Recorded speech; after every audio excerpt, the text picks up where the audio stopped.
Ang dating matinee idol na si Juan Mig Bondoc ay hindi lamang kilala sa kanyang mga proyekto sa telebisyon at pelikula, kundi pati na rin sa kanyang makulay na buhay pag-ibig. Sa paglipas ng panahon, maraming babae ang nalink sa kanya mula sa kanyang mga ka-love team sa youth-oriented shows tulad ng TGIS hanggang sa mga high-profile at controversial na relasyon sa showbiz. The Philippine Showbiz List presents mga babaeng na-link at nakarelasyon ni Juan Mig Bondoc. Angelou De Leon. Isa sa mga pinakaunang romantic interest ni Juan Mig sa showbiz ay si Angelou. Ang dalawa ay nagkasama sa youth-oriented show na TGIS. Sa isang panayam, inamin ni Angelou na nagkaroon nga sila ng maikling relasyon ni Juan Mig, pero nilinaw niya na ito ay hindi nangyari noong panahon ng TGIS. Anya, ang ugnayan nila ay crush-crush lang noong kabataan nila at hindi seryoso. Shara Soto. Bukas si Shara sa pagsasabing si Juan Mig ang kanyang kauna-unahang boyfriend. Ang kanilang pag-iibigan ay sumibol nang maging love team sila sa TGIS. Bagamat maganda ang tambalan nila sa screen, sinabi ni Shara na noong simula ay medyo awkward ang kanilang relasyon. Isa sa mga dahilan ay ang pagiging mahigpit ng kanyang inang si Helen Gamboa at limitado lamang ang oras silang magkasama ni Juan Mig sa trabaho. Idinagdag niya na naging hamon ito lalo na kapag nagkakaroon sila ng hindi pagkakaunawaan sa personal na buhay. Ngunit kinakailangan pa rin nilang magpakita ng sweet at maayos na eksena sa set. Ikinuwento ni Shara sa isang interview kung paano niya nagamit sa kanyang trabaho sa TGIS ang nararamdamang selos noon kay Juan Mig na tinawag niyang babaero. Anya, dahil gwapo at sikat si Juan Mig, maraming babae ang nakapaligid sa kanya at hindi pa daw siya handang harapin yon noong panahon ng kanilang relasyon. Hindi nga nagtagal ay nag-break din sila habang pareho pa silang miyembro ng palabas. Nang tanungin naman kung paano siya niligawan ni Juan Mig, ikinuwento ni Shara na madalas itong bumisita sa kanilang bahay at nagbibigay ng mga tsokolate bilang paraan ng panliligaw. Tumagal nga raw ng humigit kumulang 8 buwan ang kanilang relasyon. China Cuangco.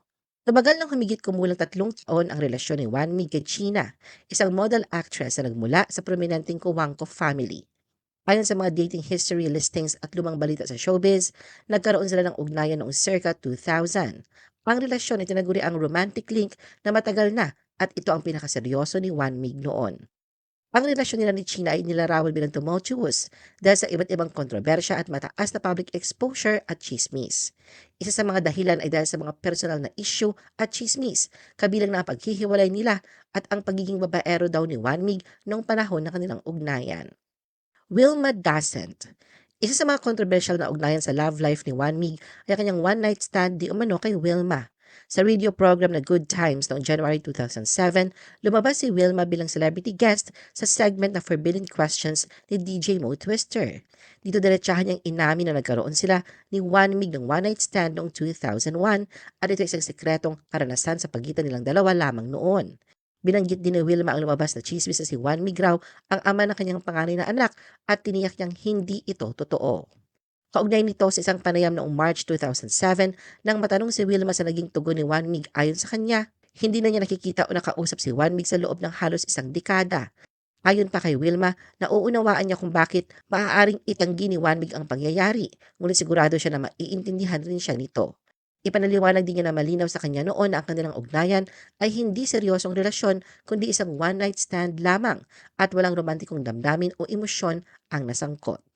Rosana Roses. Kabilang si Osang sa mga babaeng naling kay Juan Mig. Bagamat wala silang naging seryosong relasyon, lumabas ang pangalan ni Juan Mig nang ibahagi ito ni Osang sa isang panayam sa Good Times with Mo. Dito ay ibinunyag niya ang mga kilalang personalidad na kanyang naka one night stand at nagbigay ng matapang na opinyon sa kanilang karanasan. Sa kaso ni Juan Mig, tila hindi ito kasiyasiya at parang nasayang ang oras niya. Christine Hermosa. Sa mga showbiz chismis noong early 2000s, madalas nalaling ang pangalan ni Juan Mig kay Christine. Ang dalawa ay magkatrabaho sa ilang proyekto at isa sa mga ito ang pelikulang Ngayong Nandito Ka noong 2003. Si Juan Mig ay naging bahagi ng love triangle sa kwento ng pelikula kasama sina Christine at Jericho Rosales. Pero kasabay nito ay ang pang-iintriga kay Juan Mig dahil may mga chismis na siya raw ang dahilan ng paglamig ng magkarelasyon noong sina Christine at Jericho. Ayon sa mga ulat, kapag nagkakatampuhan ang dalawa, sinasabing kay Juan Mig tumatakbo si Christine. Ngunit nilinaw ni Juan Mig na bagamat may pagkakataong ganoon, pareho niyang kaibigan sina Christine at Jericho at ayaw niyang maipit sa anumang tampuhan dahil kadalasan pagkatapos ng ilang oras ayos na muli ang kanilang relasyon. Itinanggi rin ni Juan Mig na nililigawan niya si Christine. Cherie Bautista. Kabilang sa nakarelasyon ni Juan Mig ang former Viva Hot Babes member na si Cherie. Sa isang interview noon kay Cherie, inamin niya na si Juan Mig ang kauna-unahan niyang boyfriend sa showbiz. Ipinakita rin niya ang kanilang ugnayan noon sa simpleng paraan ng komunikasyon kung saan ay nagbigay siya ng email address na playboy@yahoo.com kay Juan Mig. Ipinahayag ni Cherie na bigla na lamang nawala si Juan Mig sa kanyang buhay at sa paglipas ng panahon, hindi na niya naramdaman ang pangangailangan ng closure o paglilinaw sa kanilang nakaraan. Bagamat marami ring sinabi si Juan Mig tungkol sa kanya noon, pinili daw niya na hindi magsalita ng negatibo tungkol sa aktor. Valerie Barrio. Naging makabuluhan at masilimuot naman ang relasyon at pagsasama ni Juan Mig kay Valerie Barrio, isang French-Filipino commercial model at part-time actress. Sa panahong yon, si Juan Mig ay kilala bilang matinee idol, habang si Valerie ay may background sa modeling at commercial work.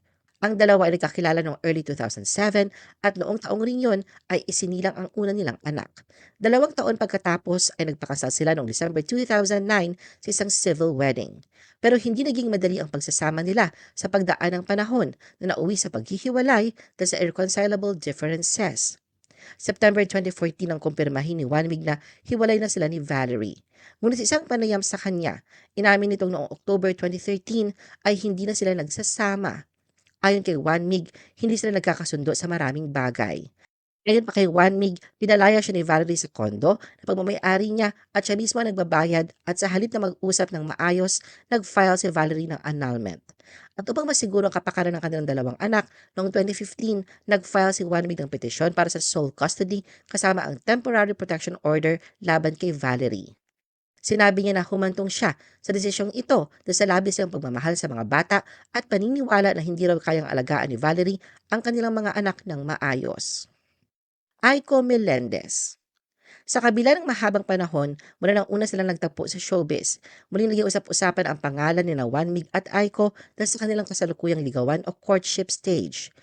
Unang pinag-usapan ang koneksyon nila nang mag-guest si Juan Mig sa vlog ni Aiko noong December 6, 2025. Dito ay ibinulgar ni Juan Mig na dati na siyang nanligaw kay Aiko kung saan ay hinintay niya raw ito 3 oras sa Subic ngunit hindi dumating kaya niya sinabi na parang busted siya noon. Ayon kay Aiko, hindi siya sumipot dahil hindi pa siya handa at inakala niyang hindi seryoso si Juan Mig sa panliligaw. Bagamat naganap ito mahigit 2 dekada na ang nakalipas, parehong nagkulitan at nag-asaran ang dalawa. Nagbalik tanaw din si Aiko sa kanilang pagkakakilala ni Juan Mig nung bata pa sila. Anya, pareho ninirahan sa isang condo building noong siya ay 6 taong gulang pa lamang. Ayon kay Aiko, madalas siyang mag-swimming sa kanilang lugar at ilang beses silang nagkita ni Juan Mig. Subalit, tila hindi matandaan ni Juan Mig ang ilang mga pagkikita nila noon. Ngayon nga, makikita sila na muli nagkakaroon ng romantic chemistry. Sa TikTok live stream ng madaling araw ng Sabado, January 10, 2026, kinumpirma nila Juan Mig at Aiko na sila ay nasa ligawan stage. Nasa Batangas ang dalawa noong live at dahil hindi makatulog, nagpa siya sila makipag-usap sa kanilang mga fans. Sa simula ng live, nagtanong si Aiko kung bagay ba sila ni Juan Mig at kung dapat ba niya itong bigyan ng pagkakataon. Nang sagutin nila ang tanong ng mga viewers kung mayroon na silang relasyon, sinabi ni Aiko na hindi. Samantala, idinagdag ni Juan Mig na sana ngaraw pero hindi pa siya sinasagot ni Aiko. Nang mabasa naman ni Aiko ang salitang AI o Artificial Intelligence sa chat, tinanong niya kung baka artificial lamang ang nararamdaman ni Juan Mig. Agad naman itong itinanggi ni Juan Mig at sinabi niyang totoo ang kanyang nararamdaman kay Aiko at ibinahagi na 29 years na siyang naghihintay na suklian ng aktres ang kanyang pagmamahal. Nang tanungin kung bakit hindi na sila maging magkasintahan, nagbigay siya ng pahiwatig na maaari itong mangyari sa hinaharap.